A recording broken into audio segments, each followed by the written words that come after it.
Olá, sejam bem-vindos a mais uma aula do curso de redes de computadores.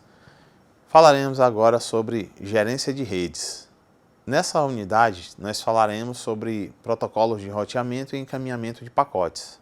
Com certeza vocês já viram o que é roteamento, então não perderemos tempo falando sobre explicações muito aprofundadas sobre roteamento. Então, atualmente, os negócios convergem cada vez mais para o meio digital. Cada vez mais fazemos negócios através da internet e é necessário uma internet de altíssima performance para que os negócios possam fluir da melhor maneira possível. Então, dessa forma, é necessário também se manter uma rede bem administrada e principalmente segura. Então, isso muitas vezes se torna um obstáculo para muitas instituições. Então, é necessário cada vez mais investir em sistemas de roteamento inteligentes e de alta performance. Então, o conceito de internet, como nós conhecemos, refere-se a um conjunto de redes interconectadas.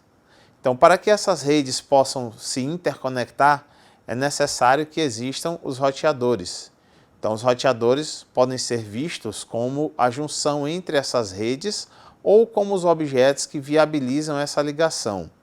Então, os roteadores são ferramentas indispensáveis para uma boa performance de qualquer procedimento desenvolvido em rede.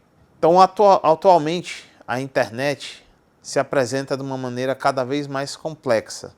Então, nós precisamos administrar esse conjunto complexo de redes e roteadores. Chamamos a esse sistema de sistema autônomo. Esse sistema estabelece a organização dos roteadores de forma hierárquica. Então, existem roteadores que são utilizados apenas para trocar dados entre grupos de redes controlados pela mesma autoridade, por exemplo, os campi do Instituto Federal, e roteadores que também fazem a comunicação entre as autoridades administrativas. Então, o que é roteamento? É o mecanismo que possibilita a comunicação entre dois dispositivos que estejam em redes distintas.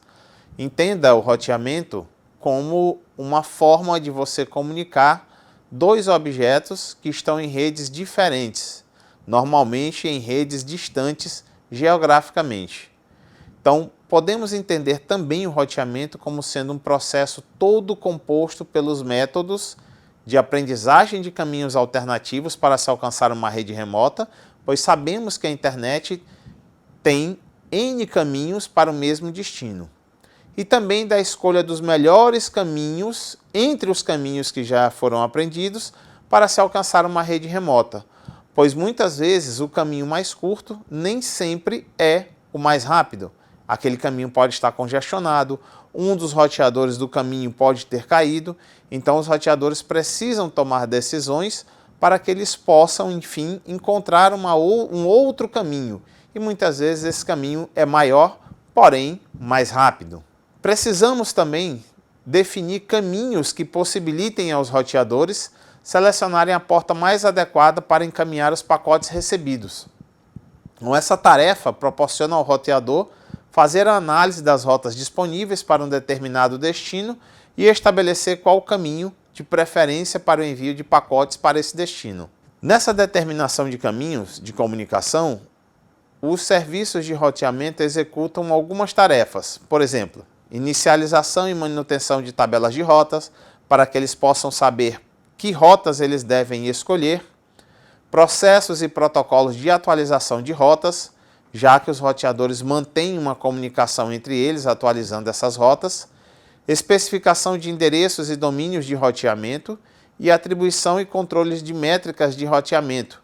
Através dessas métricas, eles vão estabelecer qual o melhor caminho, se este ou aquele outro caminho. E um dos protocolos que nós utilizamos para fazer esse roteamento é o protocolo OSPF. Esse protocolo foi concebido pela Força Tarefa de Engenharia da Internet como sendo um substituto para o protocolo RIP, que nós falaremos mais tarde. Esse protocolo, o OSPF, é um protocolo intradomínio, ele é hierárquico e é baseado no algoritmo de estado de enlace, ou seja, ele verifica como está a comunicação entre dois dispositivos. também foi especialmente projetado para operar com redes grandes, como é o caso da internet.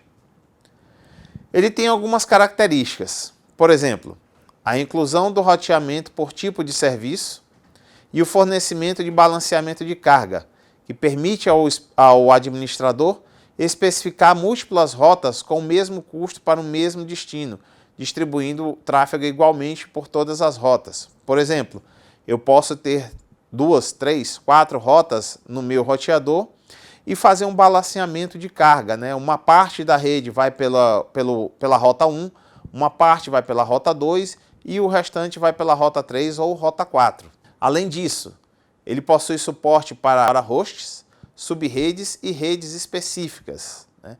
Eu posso usá-lo para criar, por exemplo, uma intranet. Possibilidade de configuração de uma topologia virtual de rede, posso criar uma VLAN, independente das conexões físicas existentes.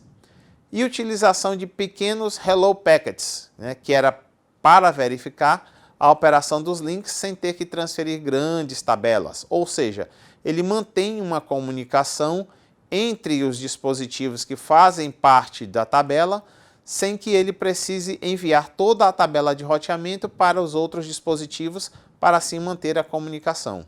Esse protocolo fala que todos os anúncios entre os roteadores precisam ser autenticados, ou seja, em nenhum momento eu terei uma comunicação entre 2 ou mais roteadores sem que um conheça o outro, né? Possibilitando que eu tenha uma segurança maior entre os roteadores. E além disso, possibilita uma diversidade de esquemas de autenticação e que diferentes áreas do roteamento utilizem esquemas diferentes de autenticação.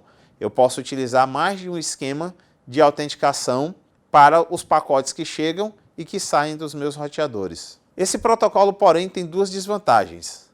Primeiro, a complexidade dele e a necessidade por memória e poder computacional. Ou seja, esse protocolo precisa que os roteadores sejam os melhores possíveis, pelo fato de precisar de mais memória e que esses roteadores tenham um poder computacional bem maior. Se você não sabe, os roteadores podem ser vistos como computadores dotados de processador, memória e todas as características de um computador normal. Ele suporta ainda roteamento hierárquico de 2 níveis dentro de um sistema autônomo, possibilitando a divisão do mesmo em áreas de roteamento. E uma área de roteamento é tipicamente uma coleção de uma ou mais subredes intimamente relacionadas, ou seja, eu posso colocar várias subredes e definir aquilo como uma área 1, por exemplo. Tudo que eu mandar para a área 1 vai para aquela coleção de subredes de uma única vez. O protocolo BGP. Sua principal característica é ser um protocolo de roteamento interdomínios, né, criado para ser usado nos roteadores principais da internet. Ou seja, um domínio é aquilo que você conhece como www.ifpi.edu.br, por exemplo. Então, eu utilizo esse protocolo, o BGP, para fazer a conexão entre os domínios dos roteadores principais da internet. Sim, aqui no IFP nós temos um roteador que é ligado diretamente à internet. Então, ele foi desenvolvido para impedir loops de roteamento, né, ou seja, voltas e voltas e voltas de roteamento em topologias arbitrárias, né. O problema mais complexo do antecessor do BGP era exatamente esse.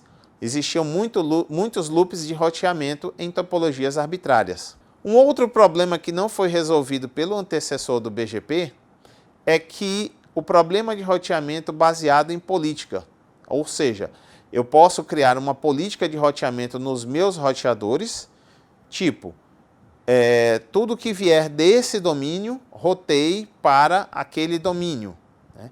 Então, o protocolo BGP já trata isso de uma maneira mais simples.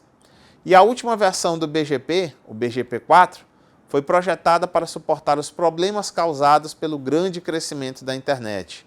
Então, nós já sabemos que nós já estamos utilizando o IP na versão 6, porque o IP da versão 4 não existia mais nenhum endereço IP que fosse válido na internet. Por isso, nós criamos um IP que chegou agora na sua versão 6 e já está sendo utilizado na internet há um bom tempo. Então por hoje é só, pessoal. Até a próxima!